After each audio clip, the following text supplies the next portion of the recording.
बातें करते हम खेतों की और उसके रखवाली की, बाग बगीचा फल फूलों और फसलों की हरियाली की।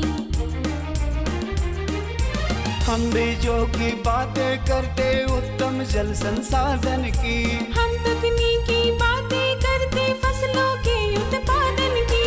हर किसान का सपना सच हो जीवन सुखद बनाने को, गाँव-गाँव के हर आंगन का प्यारा सा ये दर्शन। कृषि दर्शन, कृषि दर्शन, कृषि दर्शन, कृषि दर्शन, कृषि दर्शन, कृषि दर्शन, कृषि दर्शन, कृषि दर्शन। नमस्कार, जोहार। हर बार मिलते रहे हम और आप, बातें करेंगे खेती बाड़ी से जुड़ी ढेरों हजार। चलिए सबसे पहले हम आपको लिए चलते हैं कृषि समाचार। नमस्कार, कृषि समाचार में आपका स्वागत है। मैं हूं प्रियंका। आइए देखते हैं आज कृषि समाचार में क्या है खास। मत्स्य प्रशिक्षण के लिए मत्स्य कृषकों से आवेदन आमंत्रित। प्रधानमंत्री किसान संपदा योजना के तहत उद्यमी कृषकों से प्रस्ताव आमंत्रित। मिर्च की खेती से बेहतर उत्पादन के लिए लगाएं अनुशंसित प्रभेद पुष्पा सदाबहार। अब समाचार विस्तार से। कृषि पशुपालन एवं सहकारिता विभाग के मत्स्य संभाग द्वारा पलामू जिले के मत्स्य कृषकों और मछुआरों के लिए रियरिंग तालाब, वेदव्यास आवास निर्माण एवं मत्स्य प्रशिक्षण के लिए आवेदन आमंत्रित किया गया है। इच्छुक कृषक 10 अप्रैल तक जिला मत्स्य कार्यालय पलामू में आवेदन जमा कर सकते हैं। प्रधानमंत्री किसान संपदा योजना के तहत देश के प्रसंस्कृत खाद्य उद्योग के बैकवर्ड एवं फॉरवर्ड लिंकेजों की स्थापना योजना अंतर्गत उद्यमियों के प्रस्ताव आमंत्रित किया गया है। इच्छुक उद्यमी ऑनलाइन पोर्टल के माध्यम से 30 अप्रैल तक अपने प्रस्ताव को जमा कर सकते हैं। राज्य के जो किसान गर्मा मक्का की खेती कर रहे हैं, वे अभी फसल की एक सिंचाई जरूर करें। इसके बाद मिट्टी को पौधे पर चढ़ाते हुए यूरिया डालें। इसके अलावे रोग और कीट का प्रकोप दिखे तो फोरेट ग्रेन्युल्स या इमिडाक्लोप्रिड दवा का छिड़काव करें। किसान भाई, गर्मा मक्का की बुआई यदि आप समय पर किए हैं तो फसल अभी घुटने के आकार का हो गया होगा। इस आकार में अभी एक सिंचाई जरूर करना चाहिए। इस अवस्था में पौधे में नाइट्रोजन ग्रहण करने की क्षमता होती है, इसलिए मिट्टी को पौधे पर चढ़ाएं और यूरिया डालें। साथ ही रोग और कीटों के प्रकोप से बचाने के लिए कीटनाशक का छिड़काव करें। अभी जो किसान भाई गर्मा मक्का की खेती किए हुए हैं, उनका पौधा घुटने के आकार का पहुंच रहा है, तो इस समय किसान भाइयों को ज़रूर से चाहिए कि इस खेत में सिंचाई कर दें। सिंचाई करने के बाद किसान भाई उसमें मिट्टी चढ़ाते हुए और यूरिया का प्रयोग करें। जो नत्रजन का 1/3 है भाग, उसका इस समय प्रयोग करना बहुत ज़रूरी है, क्योंकि इस समय पौधा बहुत तेज़ी से नत्रजन को ग्रहण करता है। तो इस समय नत्रजन देना चाहिए किसान भाइयों को। और किसान भाई अगर उसमें अगर रोग कीट व्याधि का प्रकोप दिखाई दे रहा है तो फोरेट ग्रेन्यूल्स या इमिडाक्लोप्रिड का प्रयोग करके उससे निजात पा सकते हैं। अगात मिर्च की खेती से अधिकाधिक उत्पादन लेने के लिए 1000 ग्राम बीज प्रति हेक्टेयर की दर से लगाएं। कतार से कतार की दूरी 50 सेंटीमीटर और पौधे से पौधे की दूरी 50 सेंटीमीटर रखें।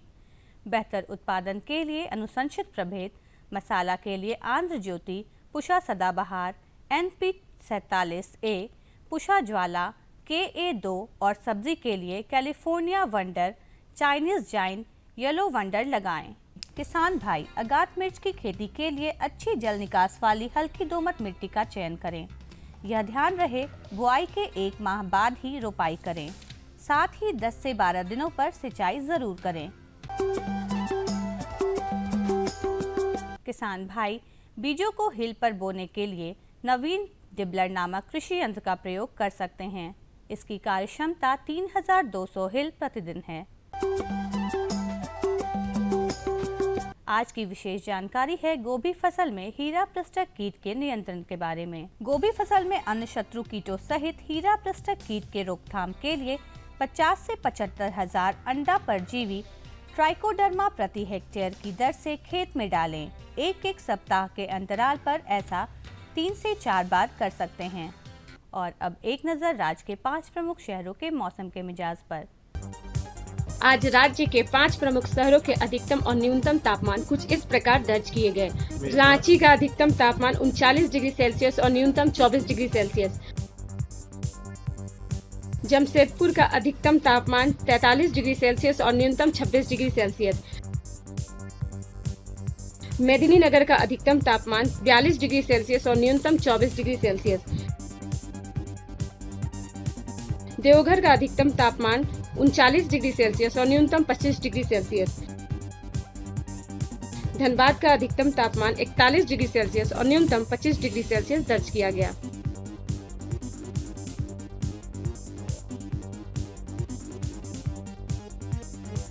कृषि समाचार में आज इतना ही। अगले दिन अगले अंक में फिर मुलाकात होगी कुछ ताज़ा तरीन खबरों के साथ। तब तक के लिए दीजिए इजाज़त। नमस्कार, जोहार। तो देखा ना किसान भाई बहनों, आपने आज के कृषि समाचार में क्या था खास। आपने मंडी का भाव देखा, मौसम का मिजाज देखा, नीति, तकनीकी और उपकरण के बारे में भी जानकारियां ली हैं। जानकारियां तो बहुत है, लेकिन समय हो गया एक छोटे से विराम का। हम लेते हैं ये छोटा सा विराम, लेकिन इस छोटे से विराम में आपके लिए है खास संदेश। नई तकनीक सभी को अच्छी लगती है।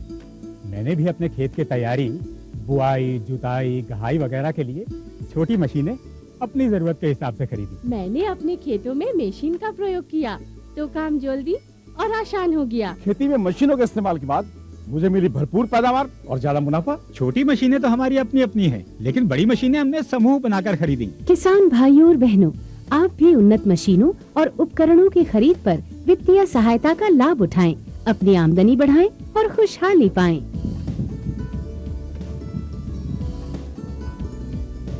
हो गया।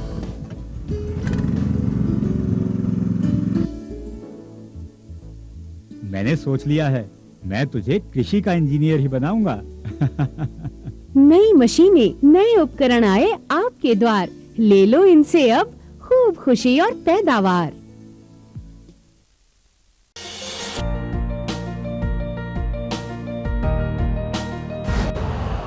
यूरिया का स्वदेशी उत्पादन 70 लाख टन बढ़ाने के लिए 6 उर्वरक संयंत्रों का उद्धार किया जा रहा है। FCIL के गोरखपुर, सिंदरी, तलचर और रामागुंडम संयंत्र, HFCL की बरौनी इकाई और BVFCL की नामरू फोर्थ। सोने पर सुहागा ये है कि देश में अब बनेगा सिर्फ नीम लेपित यूरिया, क्योंकि इससे होगा किसानों का फायदा ही फायदा। अनाज का उत्पादन 10% तक बढ़ेगा। बढ़ेगी 10 से 15% नाइट्रोजन क्षमता।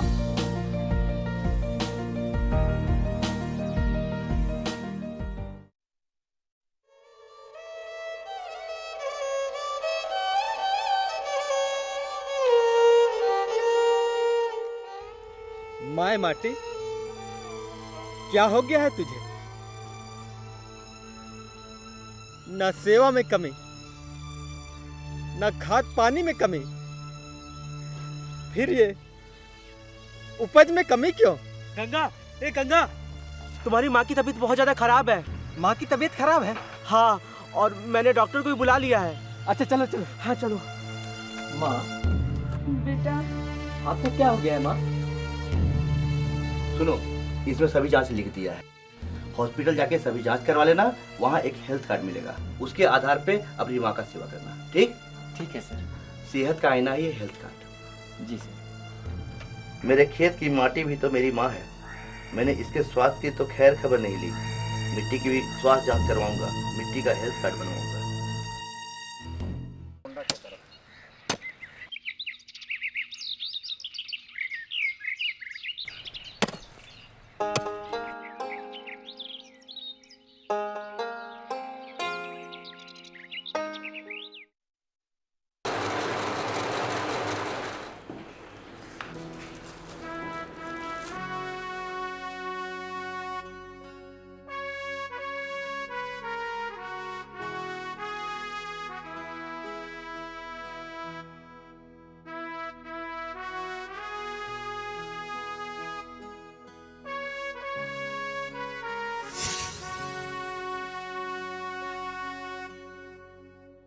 आज हम बातें करेंगे अपने बुलंद हौसले अंक में मांडर के सफीला उरांव जी की। जी हाँ, ये रांची के रहने वाले हैं और इनके बारे में हम आपको विस्तार से दिखाने जा रहे हैं कि किस तरह खेती बाड़ी से कम आमदनी होने के कारण इन्होंने बकरी पालन व्यवसाय शुरू किया और बकरी पालन के जरिए अपने जीवन का दिशा ही बदल दिया।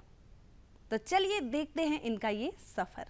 आज के समय में हर किसान अपनी आय बढ़ाने की बात सोचता है और इसके लिए हर दिन नए नए रास्ते तलाशता है।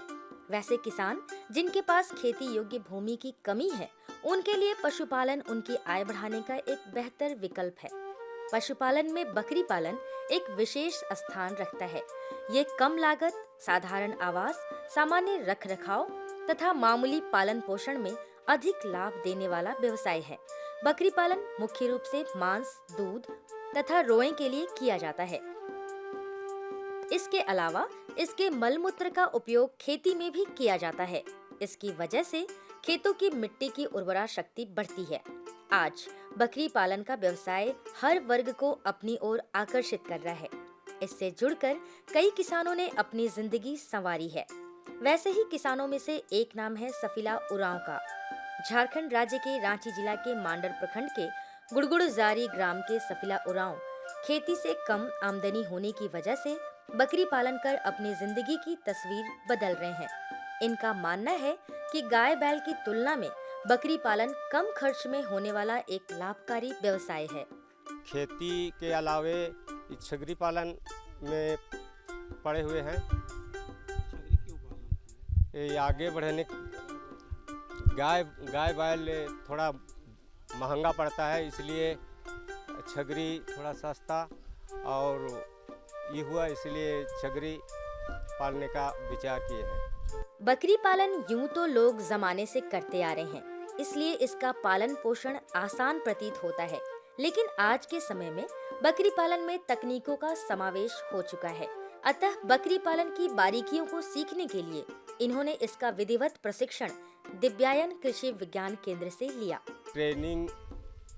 ट्रेनिंग दिव्यांग से लिए थे और इधर उधर काम करने में असमर्थ हुए, इसलिए सोच में आया कि अब छगरिये ही चराऊंगा और कुछ आगे बढ़ने का कोशिश करेंगे। प्रशिक्षण लेने के बाद सफीला उरांव का आत्मविश्वास बकरी पालन की तरफ बढ़ा।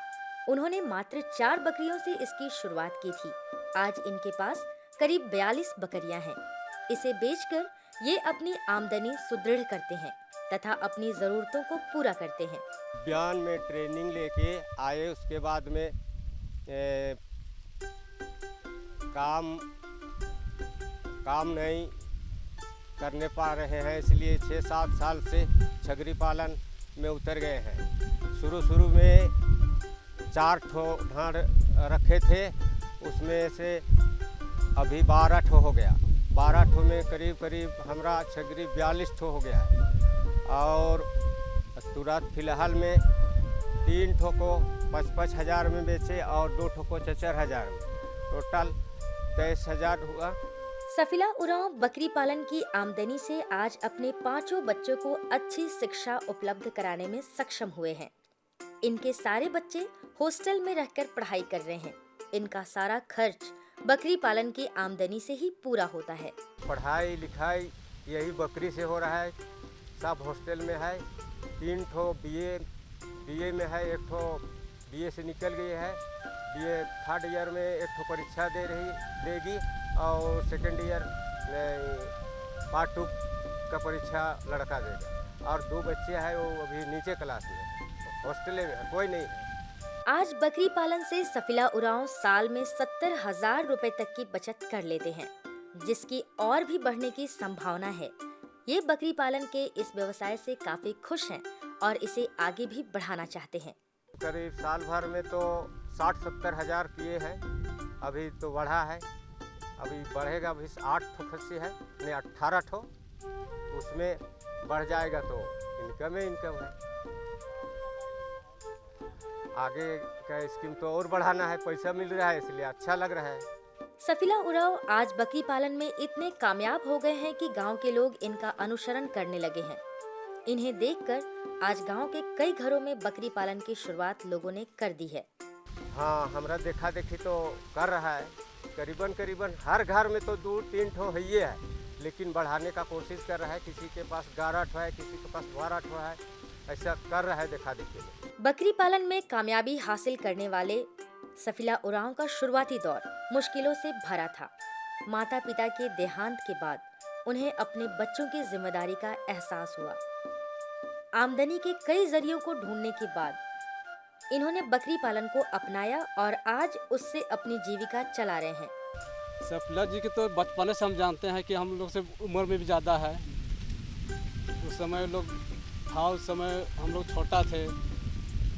इन लोग का पढ़ाई लिखाई के समय भी से पहले से ही जानते हैं, लेकिन फिलहाल आदमी को उस समय अवगत होता है कि जितना दिन माँ बाप रह जाता है उतना दिन तो उन लोग का हो जाता है। उसके बाद में जो अपना बाल बच्चा हो जाता है तो सब आदमी के लिए चिंतित होना पड़ता है। ये इधर उधर मैंने सब कुछ करते हुए भी नहीं करने सका। उसके बाद में दिमाग में बैठाया कि अब मेरा रोजी रोटी कैसे चले। तो 4 गो बकरी लिया था, वो भी पाठी। तो उसी से आज देखने में लग रहा है कि इसका इतना बढ़ गया है। सफीला उरांव के मार्गदर्शक रहे गंदुरा उरांव बताते हैं कि किस तरह से सेवा संघ के माध्यम से इन्होंने कृषि विज्ञान केंद्र का रास्ता चुना और वहां से प्रशिक्षण लेकर 4 बकरियों से 40 बकरियों तक का सफर तय किया। इसके अलावा भी तकनीकी मुर्गी पालन, गाय पालन, बकरी पालन, ये सब का जानकारी गांव में दी है। उसके बाद हुआ कि तो सफीला उरांव ने इंटरेस्ट रखा कि हम बकरी पालन करेंगे खेती के अलावे। तो इनको हमने बकरी पालन के लिए बताया कि वहाँ ट्रेनिंग कीजिए, तकनीकी जानकारी लीजिए। तो इन्होंने 4-5 साल पहले 4 बकरी से शुरू किया बकरी पालने के लिए, और बीच में संपर्क करते रहा। तो हम लोग वहाँ कृषि विज्ञान केंद्र के संपर्क में रहे कि तकनीकी जानकारी के लिए, जो कि डॉक्टर भरत सर हैं। कृषि विज्ञान केंद्र से सफीला उरांव का जुड़ाव सन 2011 में हुआ। इसके पहले खेतीबाड़ी से इनका जीवन यापन बामुश्किल हो रहा था, अतः इन्होंने वहां के वैज्ञानिकों की सलाह पर बकरी पालन की शुरुआत की। किसी तरह से पूंजी की व्यवस्था कर इन्होंने 4 बकरियां खरीदी। भौगोलिक परिस्थितियां तथा बाजार व्यवस्था अनुकूल होने की वजह से इन्होंने इसमें कामयाबी हासिल की। आज ये सफीला उरांव जी के साथ रह के हमें बहुत हार्दिक खुशी हो रही है कि आज सफीला जी इस मुकाम पर पहुंचे हैं। हमें इन सफीला जी से भेंट करीब 2010-11 के आसपास हुई थी। ये एक साधारण किसान थे, खेतीबाड़ी के अलावे और कुछ इनके पास अतिरिक्त आय के साधन नहीं थे।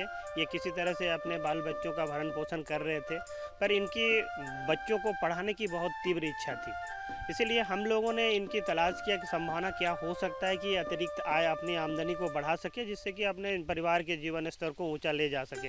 तो सफीला जी से बातचीत शुरू हुई हमारी बकरी पालन पर। तो देखिए उनकी काफ़ी इच्छा थी कि ये बकरी पालन को आगे बढ़ाएं। इन दौरान इनको हमारे कृषि विज्ञान केंद्र में आए, प्रशिक्षण लिए। प्रशिक्षण लेने के बाद इनकी जो रुचि बनी बकरी पालन पे, ये तत्काल अपने किसी तरह से पैसा का यहाँ वहाँ से जुगाड़ करके ये 4 बकरी से अपनी शुरुआत किए। और जैसे ही 4 बकरी से ये शुरुआत किए, इनकी जो मनोबल है वो काफ़ी बढ़ता चला गया। देखिए कि अभी जो बाज़ार की मांग है बकरियों की काफ़ी अच्छी थी और दाम भी बहुत अच्छी मिल जाती थी। इनके गांव के आसपास की भौगोलिक स्थिति भी ऐसी थी कि इनको चराने की बहुत अच्छी सुविधा थी। जो अतिरिक्त दाना चारा की जो व्यवस्था करनी पड़ती है, जिस जगह पे नहीं है ऐसी व्यवस्था, वहाँ पर इनको काफ़ी व्यवस्था करने की ज़रूरत पड़ती थी, जो इनके गांव में उसकी काफ़ी सुविधा थी। इसी कारण ये धीरे धीरे करके बढ़ते गए।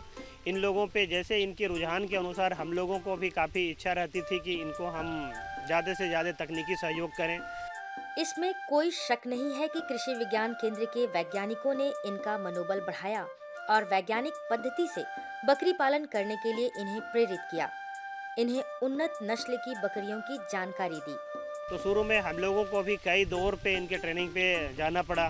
पहले दौर पे इनको केवल मोटिवेशन करना पड़ा कि किस तरह से आप इसकी संभावनाओं को देख रहे हैं, इनकी तलाश कैसे करना है, बाज़ार व्यवस्था क्या है, इन सबों की जानकारी दे के जब ये पूरी तरह से मॉरली बूस्टअप हो गए, मनोवैज्ञानिक तौर से तैयार हो गए, तो इनको हम लोग वैज्ञानिक पद्धति के जो बकरी पालन है उसको वैज्ञानिक पद्धति के साथ साथ व्यवसायीकरण से कैसे जोड़ सकते हैं, इस पर हमने बात की। तो इसको ध्यान पे रखते हुए हम लोग इनके जो ट्रेनिंग के दौरान पे कौन से ब्रीड को मेंटेन करेंगे, कौन सा नस्ल यहाँ के लिए सुविधा है, कौन सा नस्ल यहाँ के लिए उपयुक्त है, इस पर बात किए। सफीला जी ने ब्लैक बंगाल पर काफ़ी रुचि दिखाई और ब्लैक बंगाल का ये आसपास में बहुत अच्छा बाजार भी है। ऐसा नहीं है कि कृषि विज्ञान केंद्र ने सफीला उरांव को सिर्फ प्रशिक्षण देकर बकरी पालन के लिए छोड़ दिया है। कृषि विज्ञान केंद्र के डॉक्टर आज भी सफीला उरांव की बकरी पालन से संबंधित समस्या में मदद करते हैं। उनका उद्देश्य सफीला उरांव के बकरी पालन के व्यवसाय को लाभ की स्थिति तक पहुंचाना है। वो में देखिए आपके ढीला यहाँ वहाँ चल रहे, ये आप देखिए बहुत ज़्यादा है। ऐसा स्थिति में अगर आपका ये बकरा रहेगा तो ये कभी मांस वृद्धि की जो अभी आप बात कर रहे थे ना कि मोटा नहीं हो रहा, तो ये मोटा नहीं हो पाए। तो इसको क्या दवा ऐसा स्थिति पे आपको मैं थोड़ा सा इसके बारे में बता दूं। आपके बकरे जितना खा रहे हैं अपने लिए, ये जो चर उर के जो पौष्टिक तत्व प्राप्त कर रहा है, उसी पौष्टिक तत्वों पे ये जो बाहरी परजीवी हैं ये भी अपना भरण पोषण कर रहे हैं इसी से। तो ये अपना भरण पोषण कर रहे हैं, तो इनके लिए जो मिलना चाहिए वो तो कम हो रहा है। इसको भगाने के लिए आपको उपाय करना चाहिए। इस तरह से कृषि विज्ञान केंद्र की मदद से तथा अपने हौसले की वजह से सफीला उरांव ने अपनी परिस्थिति बदल ली है। कल तक अपने बच्चों के लिए किसी तरह भरण पोषण की व्यवस्था करने वाले सफीला उरांव आज अपने बच्चों को शिक्षित कर रहे हैं तथा अपना नया मकान बनवा रहे हैं। ये सब कुछ संभव हो पाया है तो बकरी पालन की वजह से। आज की स्थिति कहें तो रैली में बहुत ही आनंददायक स्थिति है। आज जो देख रहे हैं बहुत ही सुखमय जीवन सफीला जी व्यतीत कर रहे हैं। इसको देख के मन में बहुत आनंद होता है। जिस समय आए थे तो इनकी जो आर्थिक स्थिति थी, किसी तरह से अपने परिवार की भरण पोषण करते थे। बच्चों को पढ़ाने लिखाने के बारे में सोचना भी इनके लिए बहुत भारी पड़ता था, सोच नहीं पाते थे। लेकिन आज देख रहे हैं ये जो आप देख रहे होंगे, देखेंगे कि यह जो पुराना मकान है उनको गिरा के ये नया मकान की भी सोच रहे हैं। साथ साथ इनके 3-4 बच्चे हॉस्टल में रह के शिक्षा प्राप्त कर रहे हैं। ये एक बहुत बड़ी उपलब्धि है हम लोगों की, और हम लोग चाहेंगे कि इससे बहुत सारे किसानों को, और भी ये देख भी रहे हैं, इससे बहुत सारे किसान इससे प्रेरणा ले रहे हैं। आज जिन किसानों में जागरूकता आ गई है वे लोग मात्र कृषि कार्यों तक ही सीमित नहीं रहते, आगे के रास्ते भी तलाशते हैं और इसी क्रम में खेती से जुड़े अन्य व्यवसायों की ओर भी उन्मुख होकर खेती से प्राप्त सीमित आय में बढ़ोतरी कर जीवन को खुशहाल बनाते हैं। बकरी पालन ऐसे ही क्रियाकलापों में से एक है जो किसानों की आय को बढ़ाने की क्षमता रखता है। सफीला उरांव ने इस बात को साबित कर दिया है कि बकरी पालन भी किसानों की किस्मत बदल सकता है। 4 बकरियों से 42 बकरियों का इनका सफर पूरे क्षेत्र में अनुकरणीय रोजगार बन गया है। लोग इनसे प्रेरणा लेकर इनकी राह पर प्रगति पथ पर चल पड़े हैं। अब आपसे फिर से मुलाकात होगी, इसके लिए मैं आपसे विदा चाहूंगी, लेकिन जाने से पहले निकालिए कॉपी और कलम और फटाफट लिखिए हमारा पता। हमारा पता है कार्यक्रम कृषि दर्शन, कृषि प्रकोष्ठ द्वारा केंद्र निदेशक, दूरदर्शन केंद्र, रातू रोड, रांची, पिन संख्या 834001। तो चलिए किसान भाई बहनों, अब आप मुझे और हमारी पूरी दूरदर्शन टीम को विदा दीजिए ताकि अगले अंक में नई जानकारी के साथ हम आपके समक्ष आ सके। नमस्कार, जोहार।